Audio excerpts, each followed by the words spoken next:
Tu peux regarder si ça tourne. 1, 2, 3, parce que des fois ça marche pas. Ouais. C'est bon. Alors vas-y. Ok, donc Perek Bet, Netivat Olam, Netivat Torah.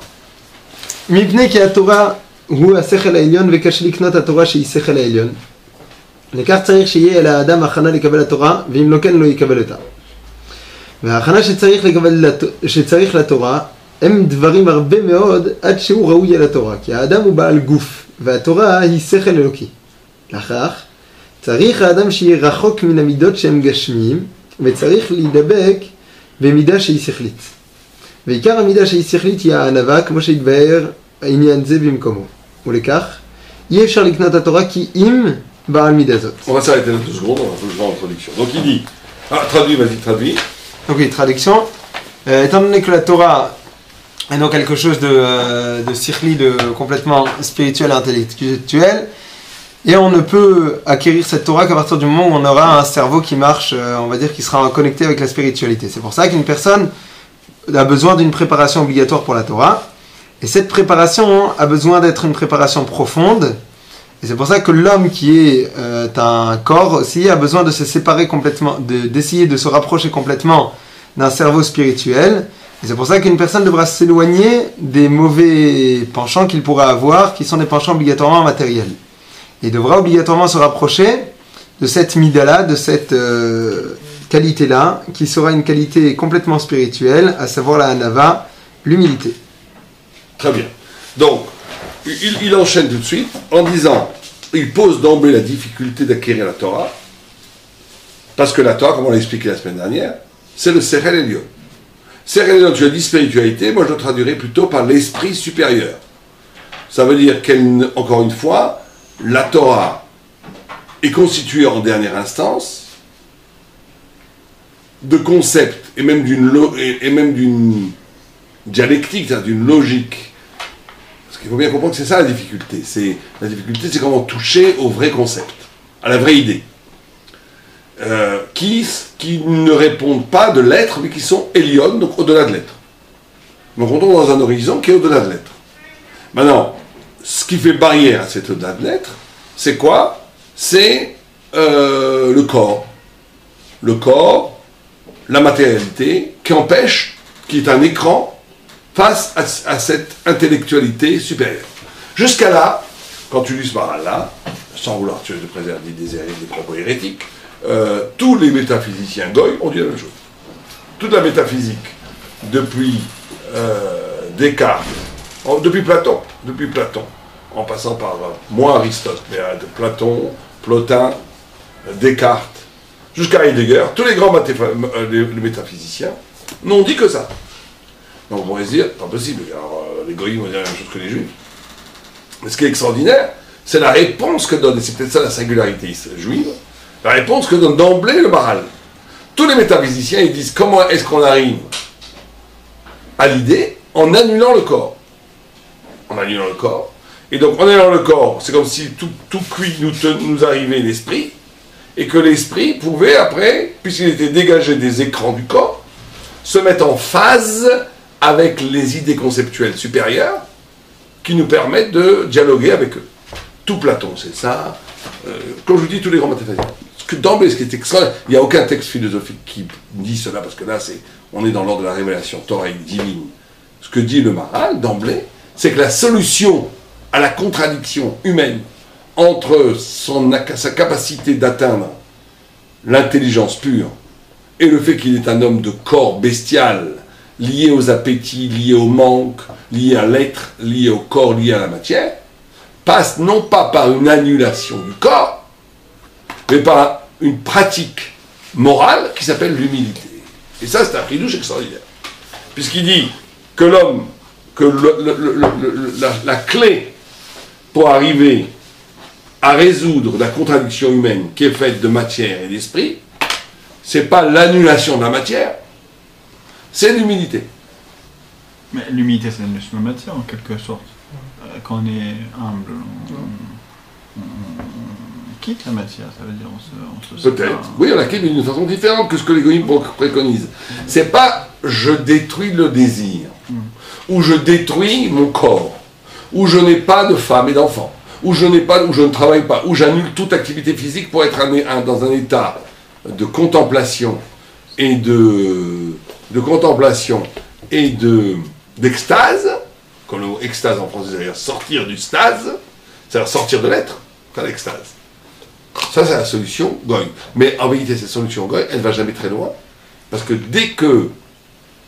si tu n'as pas résolu ce problème d'humilité, ton extase elle-même, c'est-à-dire ta sortie hors de l'être, est constituée par quelque chose qui est très matériel sans que tu le vois, c'est toi-même, ton ego, ton orgueil, ton être à toi. Tous ces philosophes-là, ils ont tenté la solution. Ils ont essayé de s'annuler. Qui? Tous les philosophes. Certains oui, certains non. Ça dépend des grands métaphysiciens, ils prennent cogner ça, je ne sais pas s'ils l'ont fait eux-mêmes. La question, c'est ce qu'ils l'ont fait. Comment? Est-ce qu'ils l'ont fait? C'est ça la question. Je ne sais pas. Platon était quelqu'un qui arrivait à des idées énormes au niveau de la compréhension. Donc certains raisonnements sont... un midrash dit que Platon a étudié chez... Vous connaissez l'histoire? Qu'il est arrivé sur le kotel et Jérémie pleurait. Et il lui a dit... toute cette... toi qui m'as appris toute l'intelligence supérieure, comment tu peux pleurer sur des pierres et il lui a dit, toute mon intelligence vient de ces pierres. Vient de ces pierres. Et alors qu'est-ce qu'il a voulu lui dire par là? Je ne suis pas détaché je ne pas détaché complètement de la maladie. Il n'est pas complètement dans une autre sphère. Oui, non, il a voulu lui dire que le Beth Amikdash, et je pense que c'est lié à l'humanité, c'est la création d'un lieu qui échappe à l'homme où peut apparaître Dieu. C'est ça que le judaïsme fait. C'est-à-dire que le problème des Goïms, c'est qu'ils ont cette conscience de la métaphysique. Ils ont la métaphysique. La métaphysique Goïm, c'est une immense tradition qui va de Platon jusqu'à Heidegger. 2500 ans de tradition métaphysique. Mais c'est comme ils ont toujours coupé l'éthique de l'intelligence. C'est pas qu'ils sont pas éthiques, encore une fois. Il ne faut pas non plus être anti-goy primitif. Il y a des goys très éthiques. Mais ils n'ont jamais fait le lien entre l'éthique et l'intelligence. Jamais. Et même les philosophes qui sont les plus éthiques, comme Kierkegaard, par exemple, pour lui, sur l'homme, il y a 3 niveaux. Il y a le niveau esthétique, qui est un niveau esthétique qui est le niveau qui est important, qui est l'exaltation de la beauté du monde. Il y a le niveau éthique, qui est le fait que toi-même tu te construis comme un être de bien, et après il y a un niveau spirituel. Mais ces 3 niveaux ont des liens, mais elles sont séparées. Dans le judaïsme, pas du tout. L'éthique, le fait il n'y a pas d'acte plus spirituel au monde que d'être sensible à l'appel moral de l'autre. Quand l'autre a faim et que tu viens à manger, c'est plus important à attendre d'aller prier. C'est pas que c'est plus important juste moralement, c'est que c'est une rencontre avec Dieu spirituellement supérieure à l'extase solitaire. Ça c'est juif. Ça, aucune pensée goy n'arrive à ça. Pourquoi? Comment ça se fait que non? Parce que justement, ce qu'a le juif qu'on n'a pas les goyim, c'est le temple. C'est-à-dire quoi le temple? Ça veut dire où l'homme est satellisé face à la révélation. Alors que chez le goy, comme il n'y a pas de révélation, qu'est-ce qu'il a? Que lui. Alors il peut affiner son lui, il peut affiner son soi. Il peut détruire son corps, il peut détruire son ego même à la limite. Mais il sera toujours lui. Et donc il est pris dans la matière de lui-même. Donc il essaie de se lancer vers l'infini divin, mais il est pris dans lui-même. Alors que le peuple juif, on ne l'a rien demandé. On lui a mis une Torah sur la tête, on a dit, on te tue tous. Alors on a été convoqués par Dieu. Donc nous, on n'a pas ce problème-là. Parce que nous, en réalité, on est d'emblée, dans notre tradition, détaché du moi et interpellé par la transcendance. Donc il se trouve un phénomène extraordinaire, c'est que on a cette capacité. On te dit donc, toi, comment tu peux arriver à écouter, à recevoir la lumière? L'humilité. Mais ce lien entre l'éthique et le spirituel, il est essentiel, parce que c'est la vraie spiritualité. C'est quoi? C'est pas juste un rapport vertical entre toi et le haut, comme la métaphysique le prétend. La vraie spiritualité, c'est la capacité de s'ouvrir à l'altérité. C'est la capacité d'être sensible à quelque chose qui n'est pas toi. C'est la capacité d'être la vraie transcendance, comme le mot même français le dit. C'est transcendant, c'est-à-dire au-delà de l'être. Qu'est-ce qui t'ouvre les portes de l'au-delà de l'être? C'est le rapport éthique. Le fait que je suis obligé de faire quelque chose pour quelqu'un d'autre, alors que je n'ai aucun intérêt à le faire. C'est une injonction spirituelle divine qui est beaucoup moins soupçonnable d'ego camouflé que toute grande extase spirituelle. Parce que dès que quelqu'un est dans l'extase spirituelle, c'est très bien, mais on peut toujours soupçonner des problèmes psychologiques. Pourquoi je plane? Parce que je veux plus, ma femme m'embête tellement que j'ai envie de me fuir le monde. Pourquoi je suis un grand fumeur? Parce que je veux me mettre des plaques et des plaques et des plaques de sainteté pour cacher en vérité mon égoïsme, mon égotisme, etc., etc. Là où ça ne trompe pas, je ne dis pas que Chas v'Shalom, tous les grands, il y a eu dans les rabbinim aussi des pratiques ascétiques et des pratiques extatiques. Il y en a eu beaucoup. Il y a dans les livres que les rabbinim allaient dans la forêt, etc. C'est important d'ailleurs. Mais c'est pas le summum de la summum de la spiritualité, c'est quand tu vois un pauvre qui a une tête patibulaire qui t'embête et qui pue un peu, qui vient t'embêter au moment où tu es en train d'étudier, et tu as envie de lui dire, mais fiche-moi la condition, va travailler, t'es jeune, c'est le lieu de ça, comme ça va, et que par souci du respect de lui, alors qu'il ne peut rien t'apporter que des ennuis, que personne ne te regarde, tu lui sors un petit billet de 20 shekels parce que tu dis, cet homme est un frère. Ça, quand Dieu y voit ça, ça vaut 1000 fois tes prières. Attends, c'est écrit dans son nom. Mais pas parce que c'est plus moral.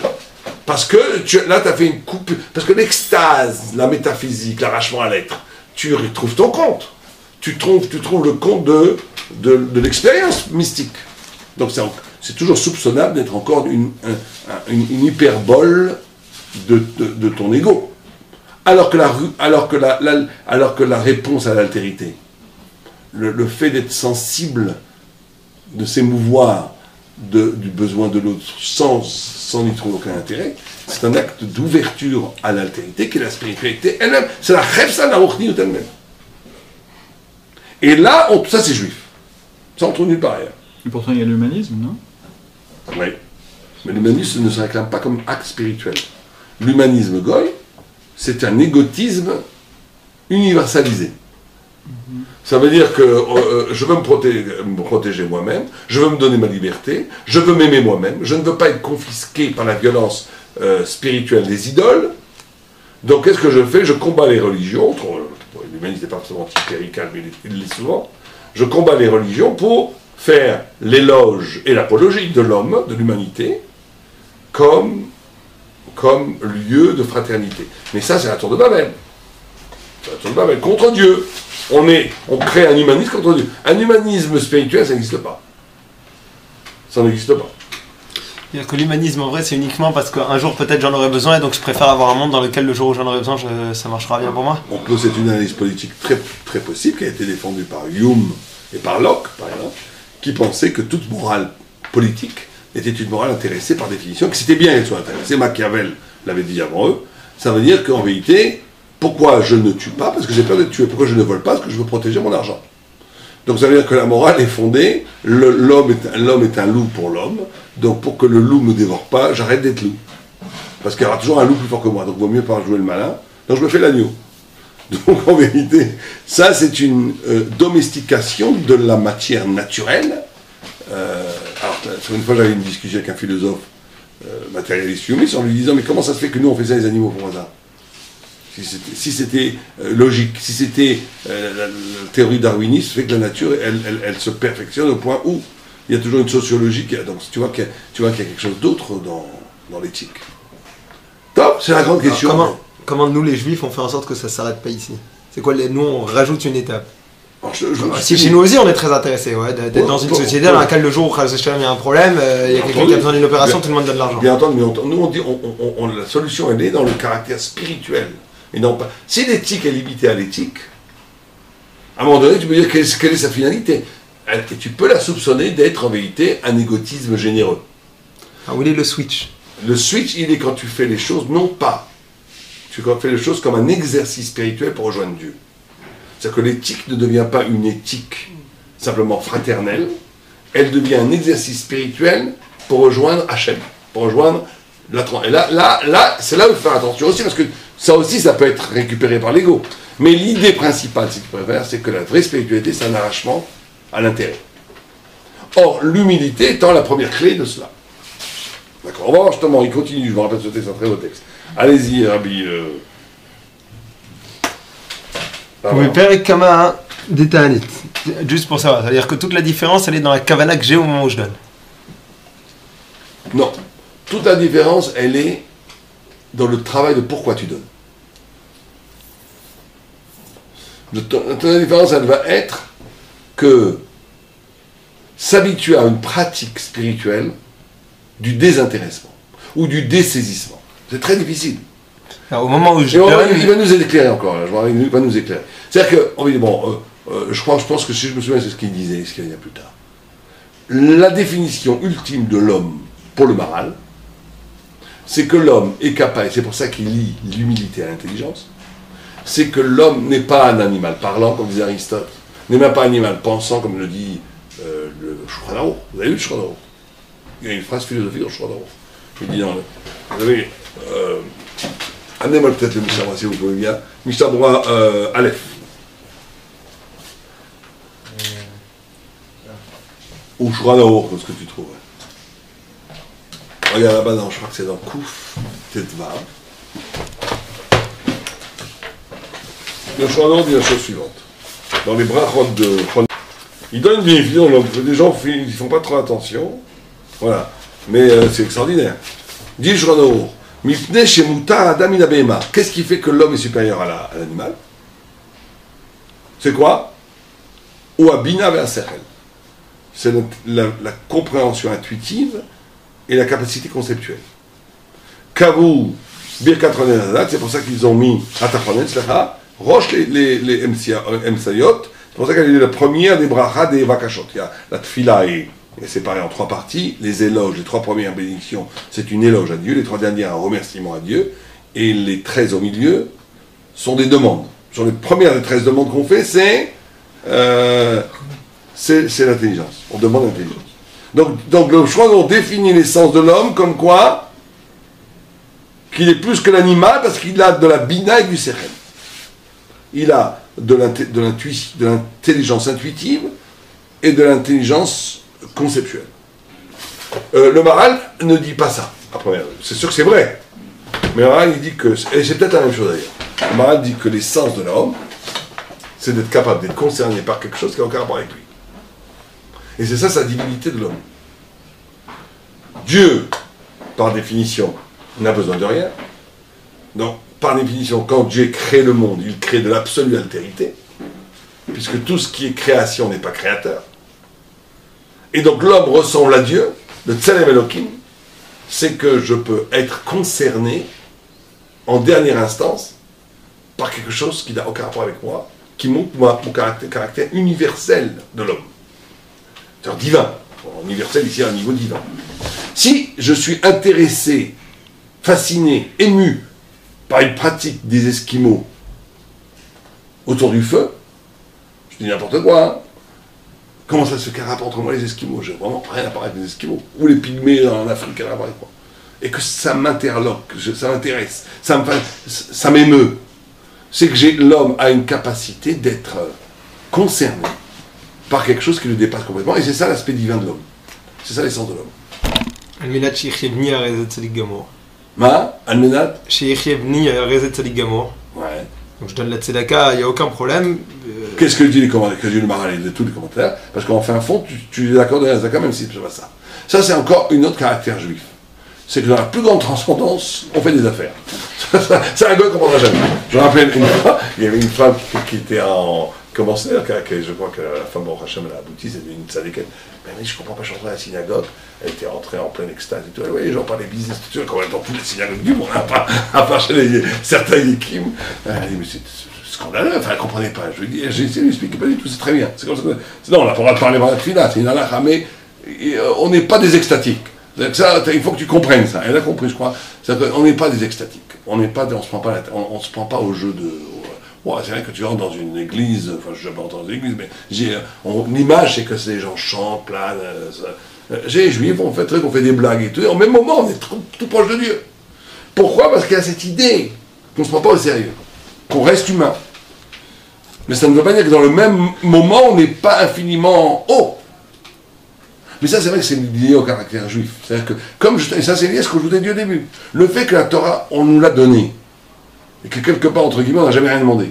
Donc, c'est que, très bien, on donne la Torah, on l'accepte, magnifique, on est très content. Et c'est notre vie et tout, bien entendu. Mais, ça va, on l'a d'emblée, nous. On l'a d'emblée. Donc, on va pas commencer à, on n'a pas besoin de faire, de faire les petits oiseaux qui montent au ciel pour ça. On l'a de façon naturelle, la Torah. Donc, qu'est-ce que vous voulez? Bon, ça, c'est un des grands sautes du juif, qui est incompréhensible pour un goy, ça. Un goy, il ne peut pas comprendre ça, ça le rend fou.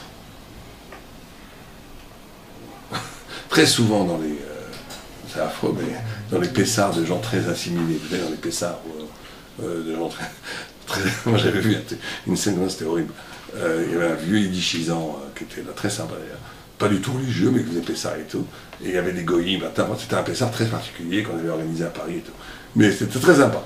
Et la non-juive, qui était pas un juif, mais complètement non-juive, elle disait, écoutez, si on fait passer, il faut le faire sérieusement. Elle comprenait pas, mais encore rigolait pas. Elle avait raison en plus. Et l'autre, il y a une phrase, il a dit, mais qu'est-ce que c'est dans cette chic scène? Heureusement que je savais qu'elle n'a pas compris ce que ça voulait dire.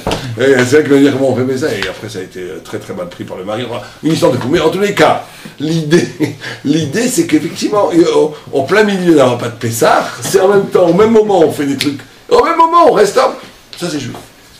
C'est l'essence du judaïsme, l'essence du juif. Bon, mais Vignavine. Bon, voilà, on continue. Vas-y. בפרק כמה דתענית ו' עמוד א', אמר רב חנינא בר אידי, למה נמשלו דברי תורה למים? דכתיב והווה כל צמא לכו למים. אוי כל צמא לכו למים. לומר לך, מה מים מניחים במקום גבוה והולכים למקום נמוך? אף דברי תורה אין מתקיימים אלא במי שדעתו שפלה. ואמר רבי יושעיה, למה נמשלו דברי תורה בג' משכין האלו כמים וחיין וכחלב? דכתיב והווה כל צמא לכו למים וכתיב ולכו שיברו בלא כסף ובלא מחיר יין וחלב. אמר לך, מה שלושה מינים משכין הללו אין מתקיימים אלא בברכות שבכלים? אף דברי תורה אין מתקיימים אלא במי שדעתו שפלה עליו.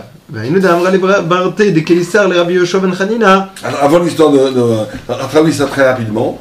Alors tout simplement, on a un enseignement de Rav Hanina bar Idi qui dit pourquoi est-ce qu'on compare la Torah à de l'eau? Parce que tout simplement, de la même façon que l'eau dans sa nature, si on la met dans un endroit haut, elle va tout simplement, il va naturellement descendre vers le bas par la gravité. Et ben de la même façon, la Torah ne peut se marier qu'avec une personne qui aura, comment ça s'appelle? Qui aura une certaine forme d'humilité. Ben, Rabbi Yoshua, deuxième enseignement de Rabbi Yoshua. Comment ça se fait que la Torah est comparée à ces trois liquides, savoir l'eau, le vin, ces trois boissons, l'eau, le vin et le lait?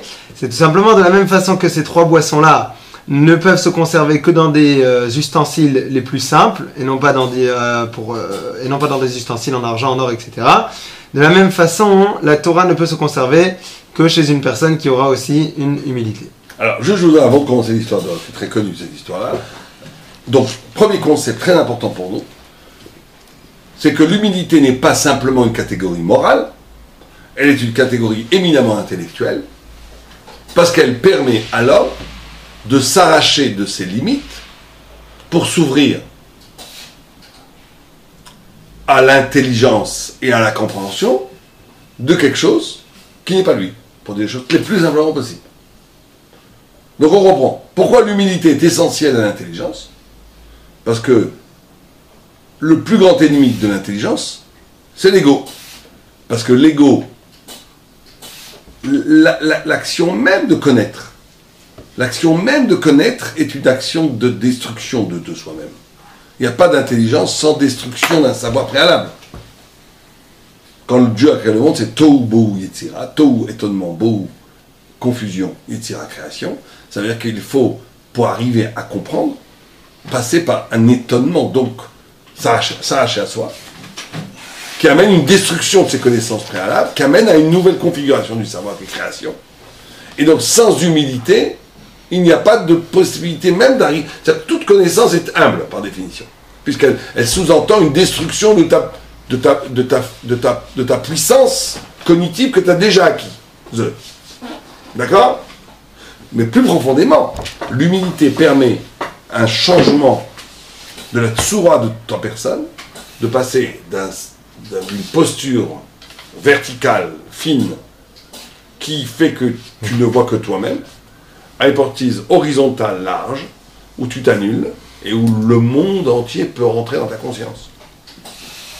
Donc encore une fois, l'humilité te permet d'annuler ta propre importance, ce qui permet, par ce fait même-là, qu'on a dit l'essence de l'homme pour le moral, c'est d'être concerné par ce qui n'est pas toi, et c'est ça le Tselem Elohim, et donc ça t'ouvre une infinité d'horizons. Donc plus quelqu'un est humble, plus l'horizon de sa connaissance s'agrandit, plus quelqu'un est orgueilleux, plus l'horizon de sa connaissance s'amoindrit.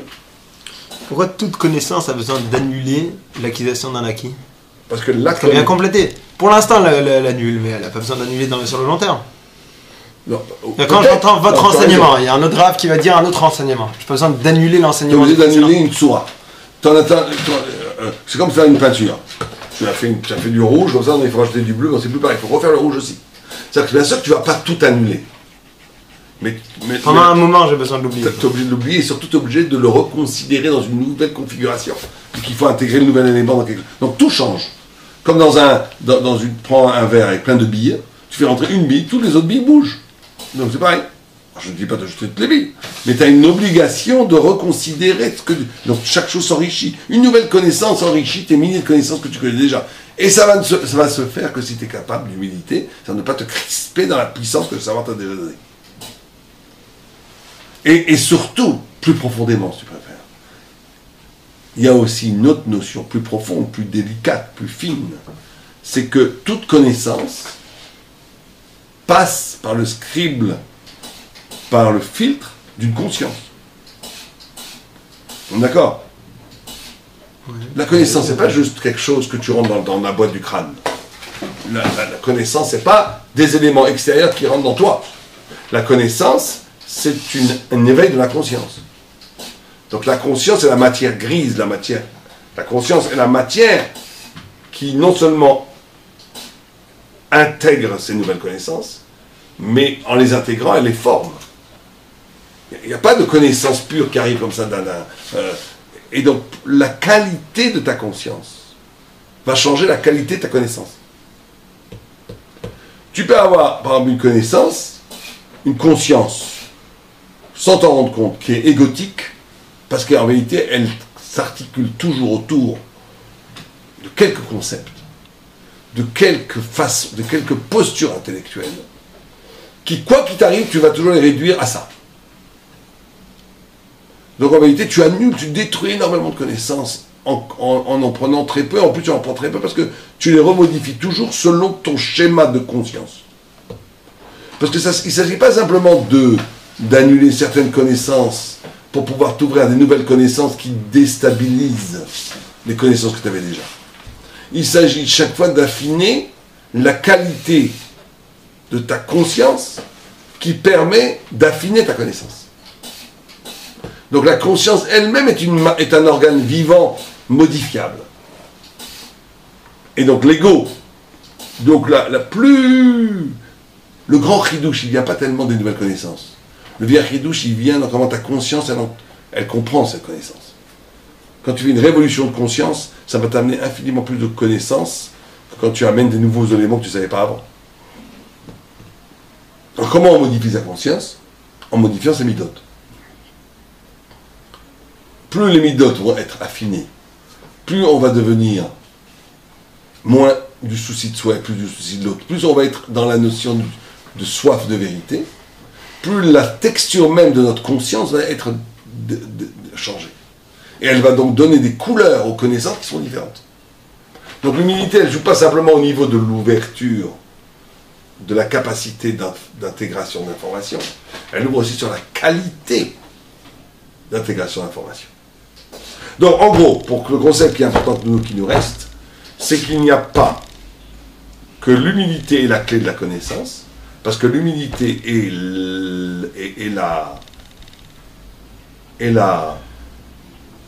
l'expérience intime qui permet de t'ouvrir à une relation au monde qui s'ouvre à plusieurs nouveaux horizons. C'est ce qui ouvre en toi l'appétit de t'identifier à quelque chose qui n'est pas à toi. Et donc qui t'ouvre le bonheur. Oui. Parce qu'il n'y a pas de plus grand bonheur que d'être en... Le malheur, c'est d'être dans l'exil de soi. Le bonheur, c'est d'être dans le lien, un lien intime, quelque chose qui devient quelque chose qui m'intéresse, qui me concerne, mais qui n'est pas moi. Regardez quels sont les grands moments de bonheur dans la vie, c'est toujours ça. C'est quand quelque chose de nouveau arrive, qui est lié à ma vie. On n'est jamais heureux dans la conservation de soi. On peut être satisfait, mais pas heureux. La joie, c'est ça. D'accord? Alors, continuons. On va dire, alors on appelle la fameuse histoire. Non, deux mots. Quand j'annule ma tsura, je peux recevoir des nouvelles tsurotes. Ouais. Quand tu annules ta tsura, tu rentres dans une élégance existentielle où ce qui t'intéresse, c'est plus toi, c'est le monde. Et donc tu es éminemment vivant. La vérité. C'est la vérité. La vérité. Donc tu regardes les grandes sadiques qui sont toujours intéressés par les autres, intéressés par le sens, intéressés par l'étude. Quelqu'un, plus il est gashmi, plus il est orgueilleux, moins, c'est très souvent comme ça. Plus tu es orgueilleux, moins tu t'intéresses aux choses. Tu t'intéresses à ton argent, à ton plaisir, et à rien d'autre. En gros, très vite ça revient à ça. Hein. Très vite ça revient à ça. C'est frappant de voir ça. Comment...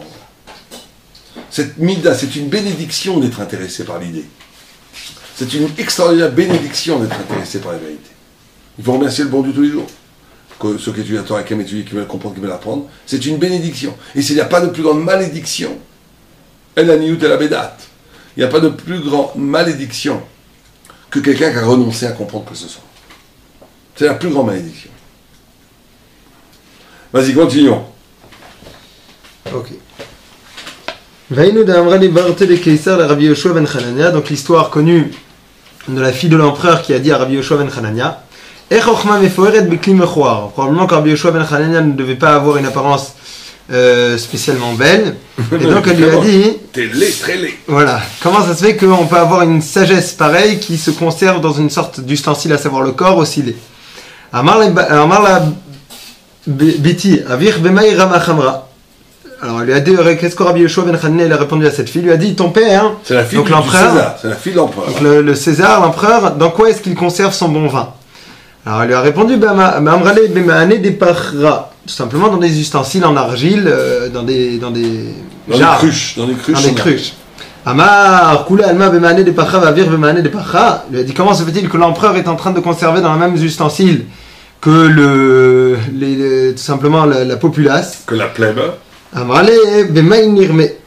Alors, il lui a dit, dans quoi est-ce que tu veux qu'il le conserve? Amarla, Kegon Atun de Chashivtu. Ramu Bemana de Kaspa, Vedava. Vous êtes des personnes qui sont bien. Et donc, vous devez conserver votre vin dans des ustensiles en argent, en or. Et donc, elle a écouté ce conseil, on pourrait dire, de Rabbi Yoshua ben Hanania. Et donc, elle a conservé le vin et elle l'a transféré dans des ustensiles en argent et en or. Takif, tout a bien sûr tourné. Alors, le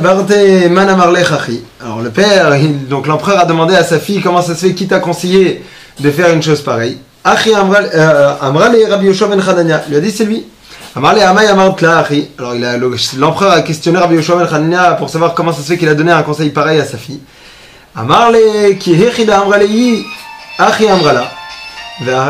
Et tout simplement, je lui ai répondu de la même façon qu'elle m'a répondu. Alors la Gemara elle demande si c'est ainsi que tout simplement on devrait dire que ça devrait être une condition obligatoire de la même façon que le vin ne peut se conserver que dans un ustensile qui fait partie des ustensiles les plus simples. Alors aussi la sagesse devrait se conserver que dans des personnes qui ne pourraient avoir qu'une apparence laid. Alors il lui a dit, la Gemara a dit effectivement que s'ils étaient plus moches, on pourrait dire, alors tout simplement ils auraient pu avoir encore plus de connaissances. Rabbi Eliezer Omer point. Rabbi Eliezer il dit, Omer mashloshamash alanu nifsalim be'esechadat, abdivre Torah vishtakrim be'esechadat, atkan. Ok, ça c'est autre chose. Donc là, bon, cette fameuse histoire que tu as très, très bien traduite, vous savez que cette histoire d'Erhagab, c'est ce qu'avait fait tchouva à Jean-Paul Sartre. Jean-Paul Sartre a étudié avec Béni Lévy, Béni m'avait raconté, et c'est en lisant ça il a vraiment adhéré à l'intelligence talmudique. Il a fait tchouva entre guillemets, c'était pas juif, mais c'était cette histoire qu'il a beaucoup... Pourquoi? Parce que Sartre avait cette grande théorie que effectivement la laideur rend intelligent et la beauté rend bête. Et quand il a vu ça, quand il a dit ça, il était comme un fou. Mais bon, en gros, l'histoire, c'est quoi? Comment ça se fait que là... Alors, on comprend tous. comment ça se fait que la beauté rend bête? Empêcherait l'intelligence. Au point, il dit que s'ils avaient été intelligents, ils aient été plus moches, les grands rabbinim, comme Rabbi Yochanan qui était très beau, parce que Rabbi Yochanan était tellement beau qu'il allait devant les mikvés des femmes, quand elle sortait dès qu'il est beau, elles avaient des beaux enfants. Aujourd'hui, un Rama ferait ça, on le met en prison.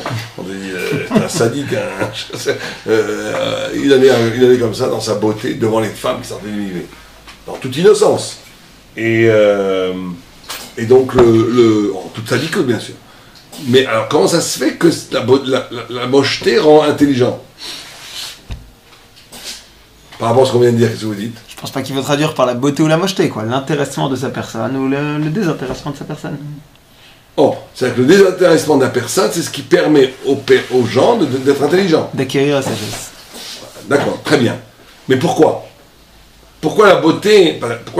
Alors bon, je vous dis la théorie de ça, mais je pense que c'est aussi le pshat, ici on peut l'utiliser. C'est que la beauté fait que... c'est très fin comme idée, sur ça il avait raison, et c'est confirmé par nos sages. C'est que la beauté fait de toi un objet. Puisque tu deviens un objet de désir. Ou ce qu'on appelle t'instrumentalise. Elle fait que tu deviens un foyer de regard convergent vers toi.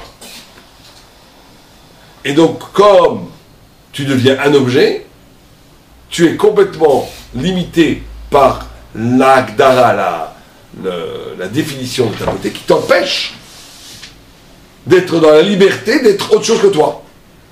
Ce qui neutralise l'intelligence dans la beauté, c'est que justement, c'est que tu es trop toi-même. Tu es trop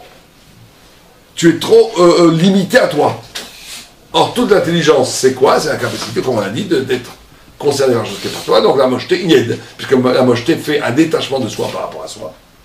Et donc, elle t'ouvre à l'altérité, alors que la beauté t'ouvre à l'identité. C'est très clair que c'est comme ça, c'est sûr que c'est comme ça. Bon, maintenant, on va pas parler de ça, mais vous savez qu'il y a quand même une grande contradiction, puisque d'un autre côté, on dit que Rabbi Elazar, quand il était malade, Rabbi Yochanan était le voir, et que Rabbi Elazar pleurait.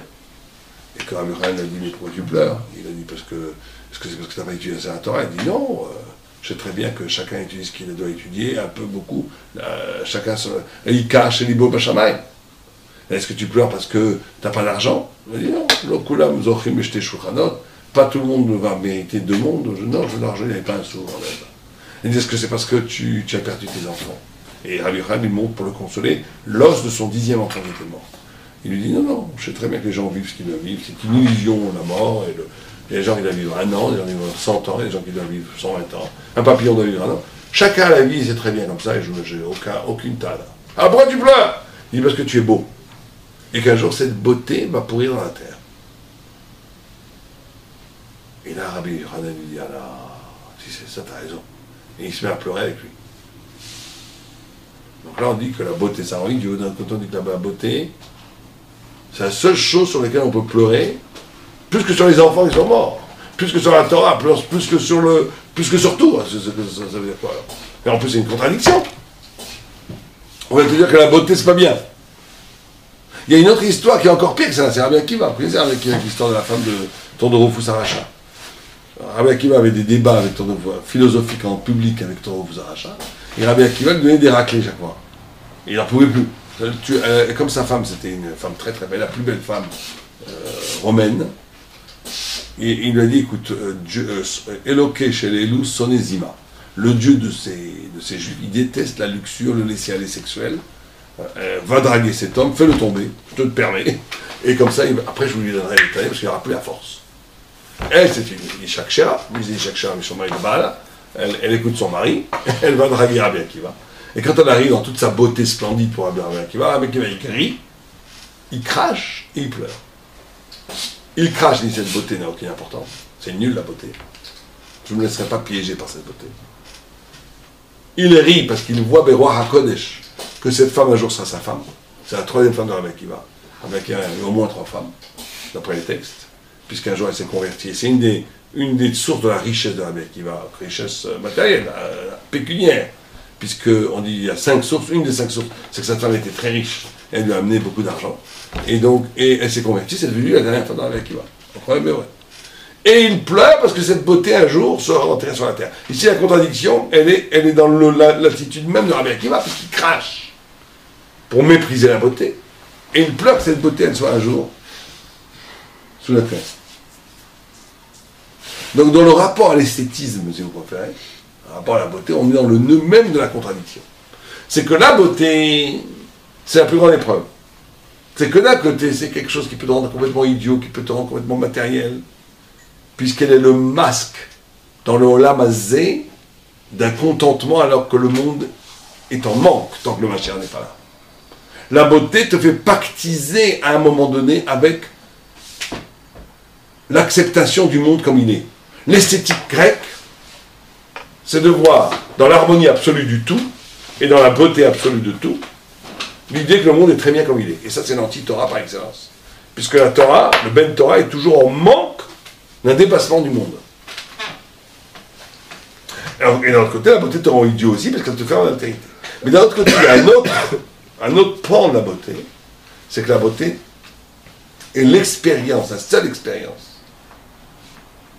d'une émotion de l'âme désintéressée. Comme le Moral dit qu'il faut donner un tiers de plus d'argent pour acheter les mitzvot, le tiers, il dit, c'est par rapport à Nefesh, l'énergie spirituelle du corps, Ruach, l'énergie spirituelle de l'émotion et de la parole, Neshama, l'énergie spirituelle qui permet la pensée, l'infini. Et il dit, la beauté, elle fait, c'est Neshama, c'est pour ça que c'est un tiers. C'est pour ça qu'on donne un tiers de plus pour acheter un bel objet de mitzvah. Voilà. Il dit, pourquoi un tiers, pourquoi pas la moitié, pourquoi pas les deux tiers? Il dit, parce que le dernier tiers, c'est pas par rapport à Neshama. Parce que la beauté, elle a affaire en dernière instance avec le pur désintéressement. On n'a jamais vu un animal s'émouvoir d'un coucher de soleil. On n'a jamais vu un animal, tu mets du Mozart ou du Bach à un chat, il ne tend pas l'oreille du tout, il s'en fiche complètement. Il n'est pas sensible à la beauté, parce qu'il n'a pas d'âme. Il est complètement atrophié, bouché par rapport à la beauté. Donc c'est le sentiment de l'âme. Et donc on est ici dans la contradiction. Mais cette contradiction, c'est le choix même de l'art. C'est que d'un côté, ça peut te rendre idiot. Si tu réduis, parce que c'est ça, vous comprenez que c'est pas un hasard. Si le lieu même où se dévoile la sensibilité de l'âme est le lieu même du piège le plus ultime pour s'enterrer dans la vasée. Parce que la beauté, elle a cette capacité de cristalliser le présent comme un absolu. Et là, tu as le choix. Ou cet absolu devient le miroir d'un autre absolu, ou tu absolutises le monde. Tout l'art contemporain, l'art des goïms, est une façon d'absolutiser le monde. C'est pour ça que les grands artistes, très souvent, ils ne sont pas du tout religieux. Parce qu'ils disent, j'ai pas besoin de la religion, j'ai un autre absolu. J'ai l'absolu de l'art.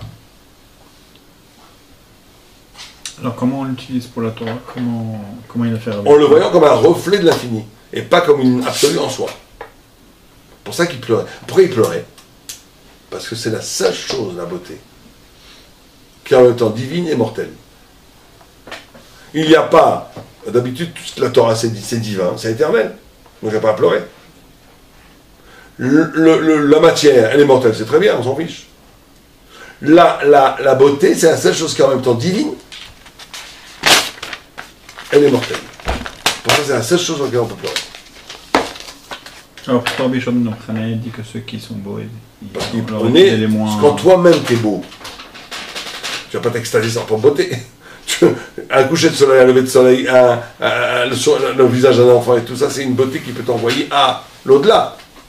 Ça peut être considéré comme un reflet. Mais ta propre beauté fait que toi, les gens te regardent, même si tu regardes pour voir Dieu. Tu deviens, toi, un objet, puisqu'on te regarde. Tu es objectivisé par le regard de l'autre. Tu deviens un objet. Or, le fait que tu es un objet, ça fait que tu es limité à toi-même, c'est l'antidote de l'intelligence. Alors pourquoi Rabbi Yochanan ça n'a pas dérangé? Et pourquoi il le cherchait justement d'être l'objet? Non. Non, il l'utilisait, il faut l'utiliser. Ah, oui, c'est sûr que Rabbi Yochanan a pris ce danger, vous avez raison.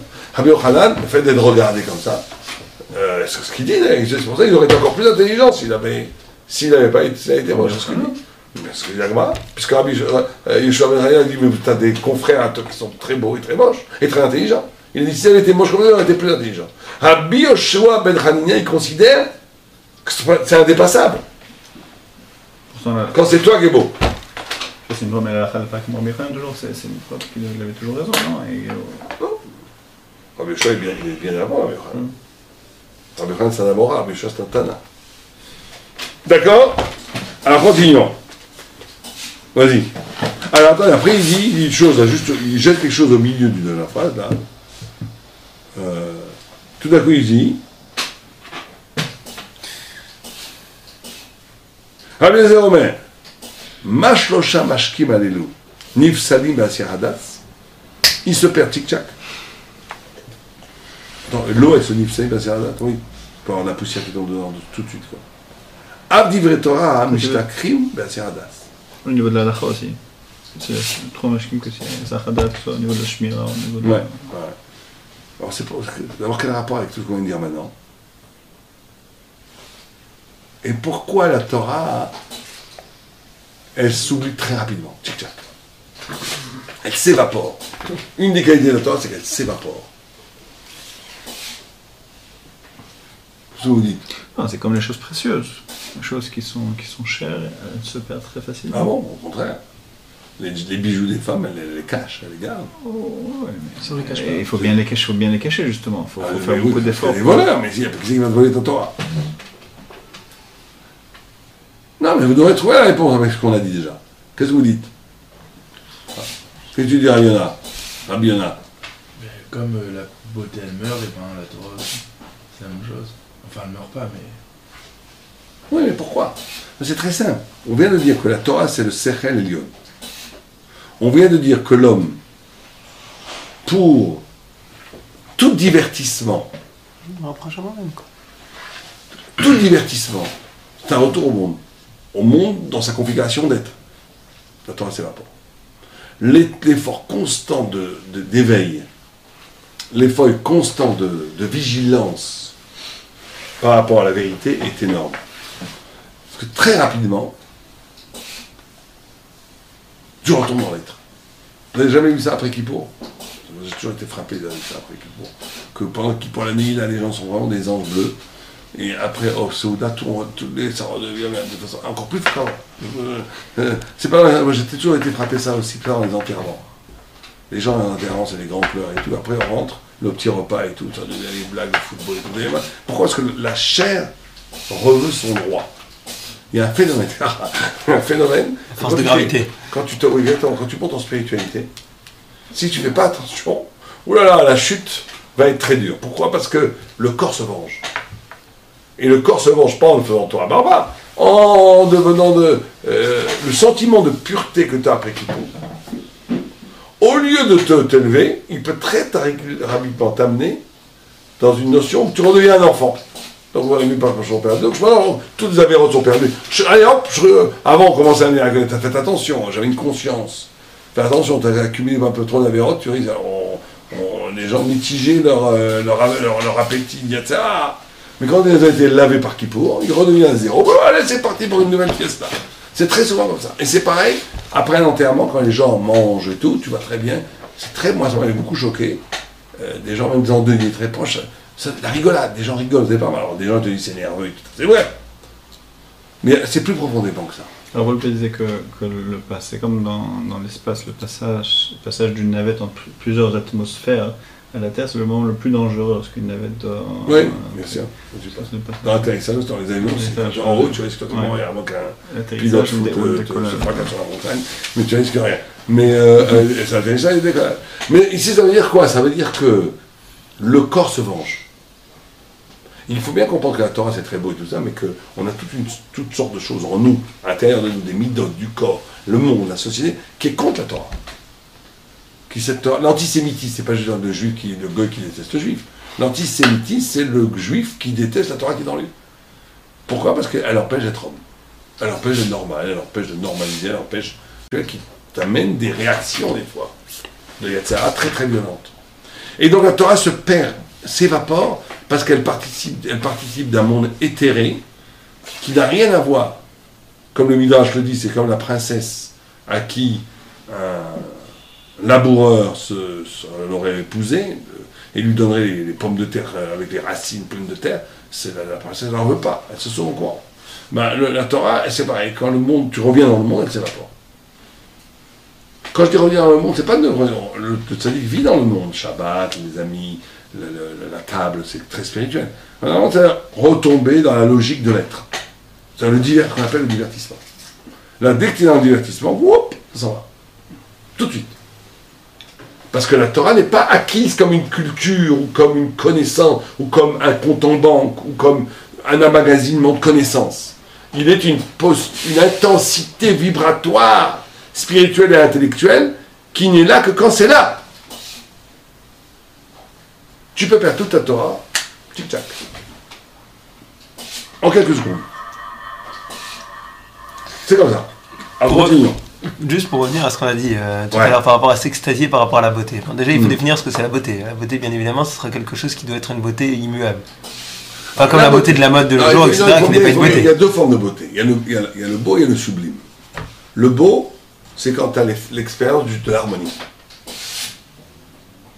Le sublime, c'est quand tu as l'expérience de l'excès, le sentiment d'infini. Par exemple, un orage sur une mer déchaînée, c'est sublime, c'est pas beau. Quelqu'un qui devant un orage, il dit c'est beau, il n'a rien compris, il dit ça n'importe quoi. C'est pas beau, c'est sublime. C'est quoi le sublime quand vous avez Le sublime, c'est quand tu as l'être prend des plissures d'excès qui ouvrent la conscience de l'infini. Le beau, c'est quand tu as les éléments de l'être qui s'harmonisent et qui font une harmonie. L'harmonie, c'est pas le sublime. L'harmonie, c'est l'harmonie du monde. C'est que et les deux, il y a un piège. Dans l'harmonie, il y a un piège que le monde est harmonieux, donc le monde va très bien, donc tout va très bien. Donc on coupe, on met sous une chape de plomb la notion messianique, puisque le monde est bien, donc il n'y a plus besoin de le changer, donc ça c'est terrible. Mais d'un autre côté, tu peux voir la main de Dieu. Tu peux être ému de voir la main de Dieu dans l'harmonie totale de tout. Quand on a dit cette épreuve constante dans les trois de la beauté, que le monde s'absolutise, il peut s'absolutiser de façon sympathique, pas de façon extrême, par la beauté, par l'harmonie. Moi, c'est que le Baruch il a accepté de mettre de la beauté ailleurs que dans cette Torah-là. Parce que le monde, c'est Parce que le monde, c'est le reflet. Mais le monde, c'est la Torah. Dieu préserve que Dieu n'aurait mis que sa vérité dans la Torah et pas dans le monde. Le monde, c'est la Torah. Comme dit le Rambam, il dit où tu découvres Dieu dans la montagne. Tu vois le monde, un grand tzaddik, chaque moment du monde, il le voit comme de la Torah. Il n'y a pas de différence. Il y a une différence, bien sûr, puisque dans la Torah, il y a plus que le monde. Mais le monde est la partie basse de la Torah, je pense. Parce que le monde a été créé à partir de la Torah. Est-ce que la beauté matérielle créée par l'homme peut aussi s'attacher à ça? Bien sûr. Il y a un bel habit, ça peut être aussi quelque chose. Elle peut amener ou à l'harmonie, ou au sublime. Et il y a notamment dans la musique. Dans la musique, il y a des œuvres musicales qui sont éminemment spirituelles, qui sont une ouverture vers l'infini de façon évidente. Dans le graphisme, c'est moins évident. Les tableaux artistiques goy, c'est très souvent, au contraire, une fermeture, une harmonie. Justement. C'est rare que tu vois un tableau, c'est sublime. Très rare. Tu dis, c'est beau. Alors que dans une musique, c'est très souvent sublime. Mais en tous les cas, le juif, il est toujours confronté à ça. Est-ce que cette beauté, qu'elle soit sublime ou qu'elle soit harmonieuse, qu'elle soit belle ou harmonieuse, ou sublime, ton épreuve à toi, c'est toujours de traduire cela comme une émotion qui te fait revenir à la relation à l'infini. Si au contraire elle te conforte dans ta posture absolue dans le monde, c'est une trahison. C'est ça le pire. Mais la beauté de la Torah, c'est quoi? C'est une combinaison des deux, de sublimité et de la... Bien entendu, la Torah, un Bor Ephraim, un Ephraim ou un Tosfot ou une Mahalach. Et quand on dit par Mais c'est plus que ça, parce qu'il faut faire attention. La Torah, le problème, quand le monde est beau, il n'est que du monde. Alors c'est vrai qu'il y a une lettre de Dieu dans chaque chose et tout. Mais il n'est que du monde. Il n'est que c'est artificiel. C'est presque superficiel, cette beauté. Qui t'envoie quelque chose d'infini. Alors que la Torah, elle a du tochen. La Torah, quand elle est belle, c'est pas simplement qu'elle est belle par son mouvement intellectuel. Elle est belle par aussi l'information spirituelle qu'elle te donne. Et au plus haut niveau, elle est un éclairage de l'âme. Quand arrivé au maximal de l'étude de la Torah, c'est arrivé à un mouvement où il y a 3 unités qui se forment au même moment. C'est très rare. C'est que tu comprends la vérité en soi. En comprenant cette vérité en soi, tu comprends comment toi tu arrives à la comprendre. Donc tu te comprends toi-même. Comment ? Tu comprends comment toi tu arrives à la comprendre. Et il y a un 3e niveau, c'est que toute vérité véritable est une ouverture à un autre niveau de vérité qui est un appel. Quand tu n'as pas ces 3 éléments, tu n'es pas encore dans le vrai mouvement de l'étude de la Torah. Enfin, tu la Torah, mais tu n'es pas dans le top, tu n'es pas dans le vrai, tu n'es pas dans la révélation de l'étude de la Torah. Ce qu'il appelle au début, qui est la Torah ou Aseret, mais cacher l'iknot à Torah. Cacher l'iknot à Torah, c'est pas, alors, je peux apprendre par cœur, Aïcha, Niknet, Beshon, Trachim, et j'ai fait, c'est la Torah, c'est pas cacher l'iknot. C'est pas cacher l'iknot de dire que, mais matin, Corinne et Shema, Arvin, Misha, Shakoni, Chazim, l'école des Trumata. Ça y est, je sais, c'est la première Mishnah, je la connais, c'est pas caché du tout. Un gars, tu peux lui apprendre ça. Et il peut comprendre même. Mais il a entendu qu'il n'a pas la révélation de la Torah. En quoi est-ce que mes matins, Corinne et Shema Be'arvin, cette question que la Mishnah pose, elle touche à quelque chose de fondamental dans la compréhension du temps, de Malchut Shamaïm, de ton être, de l'essence de l'univers, de tout, et qui amène à cette triple unité de révélation. Ça veut dire de comprendre la vérité, de comprendre comment tu es arrivé à cette vérité, donc de comprendre toi-même, et de t'ouvrir dans le cheminement infini dans l'engrenage infini d'une idée qui amène à une autre idée. Quand tu es là, tu commences à être un ben temps. Là, tu commences à comprendre. Tu commences à bouger. Mais ça c'est de Misha, de mes Matai Korenet Shema, je pars dans toute la Torah et j'arrive à l'appliquer dans le monde et dans ma vie de Kohen. Ça, c'est la Torah. Elle doit t'amener à, de comprendre ce que le texte dit vraiment, donc la vérité, qui te modifie comment toi t'accèdes à cette vérité. Donc tu te comprends toi-même, et qui te fait entrer dans une chaîne conceptuelle et spirituelle qui t'amène, qui te fait rentrer dans le monde de la Torah. C'est ça, c'est que tout est dit. Comme la Gemara dit, tu ovdim b'makom echad, les choresh b'makom echad, les oreilles b'makom acher. C'est-à-dire qu'il y a véritablement cette notion de lien organique entre toutes les facettes de la Torah. Quand c'est Nekudati chaque fois, c'est que tu es encore dans ce qu'on appelle, ce que la Rizal appelle, la chifra, la servante, ou le beged, l'extériorité. Tu n'es pas dans l'intériorité de la Torah. Alors fini, il nous reste 1 minute. Ok. Au moins qu'on commence par quelque chose de... במאמר הזה בא לבאר איזה מידה ידבק בה עד שמצד אותה מידה אפשר שיזכה לתורה. וזולת המידה אי אפשר בשום אופן שיגיע לתורה. C'est-à-dire qu'à travers donc, ce texte qu'on a ramené, on se rend compte que c'est une mida, une qualité primordiale pour pouvoir accéder à la Torah. La mida azot il y a un ava, et donc cette qualité dont on est en train de parler, c'est l'humilité. ומידה עצמית שגרמה למשה שהיה מקבל התורה היא הענווה אשר הייתה עמו יותר מעם כל אדם אשר על פני האדמה ולכך זכה לתורה. C'est la raison pour laquelle Moshe, qui était donc qui avait cette qualité-là plus encore que toute autre personne sur terre, a pu être celui qui a transféré la Torah, celui qui a donné la Torah. On ne peut pas faire ça, c'est 50 minutes. On fera ça la semaine prochaine. Mais c'est bien. Si Dieu veut. D'accord. Bon, on sait plus vite, je vois pas qu'on peut faire plus vite, mais il faudrait faire un peu plus vite. Rallonger le cours. Non, Lisa,